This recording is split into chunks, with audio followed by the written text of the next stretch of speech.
the power and leadership that you're able to possess while in a relationship is extraordinary. And how do you accomplish this? By loving, but not being in love. Stick around. We're going to bat iron on it. I just wanna keep it honest. Show me who you are for real.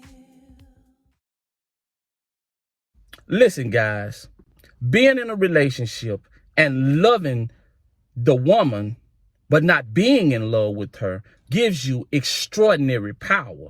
And it also gives you the ability to lead. The biggest mistake that men think and the world thinks is that a man has to be in a relationship in order to be a protector, to be a provider, to be committed, and to be a stand-up man. You don't have to be in love to do those things. And I'm going to tell you why.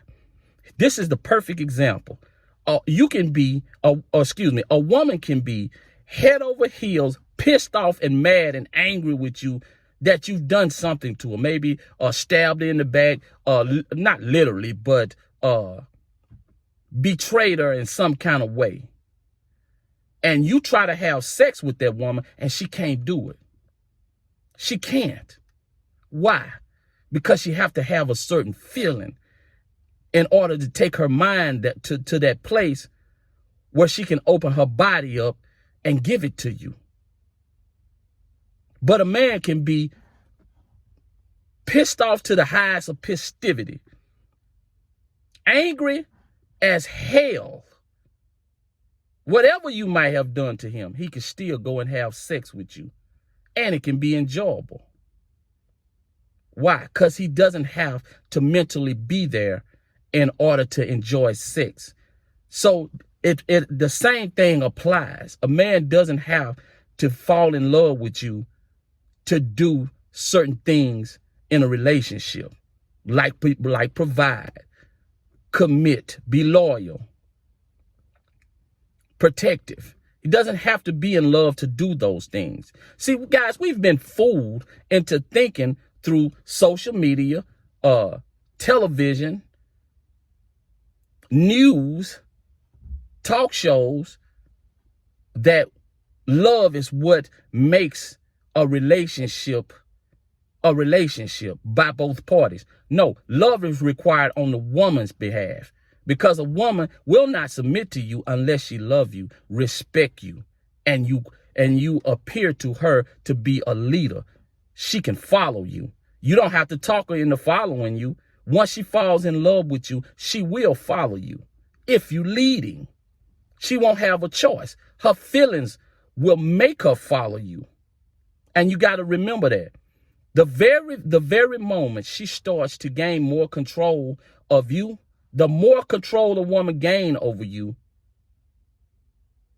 the more unattractive you're going to become. So if you're sitting up in the house and, okay, let's just say she say, baby, I love you. It's okay to say, baby, I love you back. That's fine. That's not a lie. You're just not in love with her. And what is not being in love with her, guys? That means you can pack up your bags, walk out that door, and never talk to her again. Now, will you miss her in a certain way? Yes, but it won't affect you to the point where you can't eat, you can't live, you don't want to, you can't see yourself without her, you can't survive, you're in so much pain. That's when you're falling in love. But when you love and you're not in love, then you just miss her a little bit. You miss the conversation. But you're able to live and go on about your business and move on to the next person. And you don't wait for her phone calls. You don't wait for her texts. You're not checking your phone. You're not stoking her social media page. You don't give a damn what she's doing. If you see her with another guy, man, you don't even think about that. You won't even look at her twice. You're like, oh, okay, man, found your new man. That's cool. I don't care. And that's how you got to be, guys.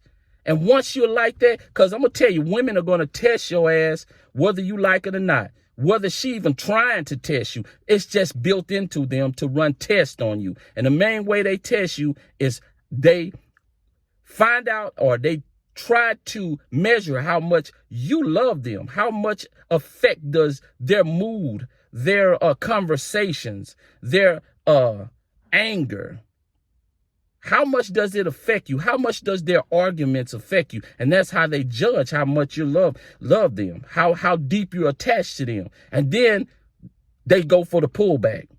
Once they go for the pullback and see how you handle it. See how you handle the pullback. And if you handle it with strength, she's going to be even more attracted to you. Even more.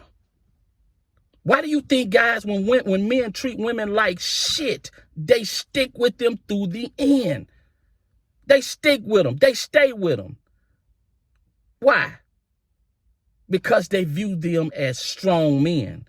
Like, I don't really need you, until they start acting like they're psychotic. When they see the woman out with another dude, or they grab a phone and she been texting another guy, they just go off the chain, tearing up the goddamn house, kicking the cars, slashing the tires, putting all kind of bullshit on social media, all that crazy foolishness, guys. That's a sign of weakness. But hey, if you wanna pull back, that's fine. I just ain't finna call you. I ain't finna text you. I ain't finna call you. A week go by, 2 weeks go by, a month go by. Then after a while, she started looking and thinking, damn, man, he don't need me. Oh, he must still love me. He must be with somebody else. I'm about to lose him. And then they're going to start to panic.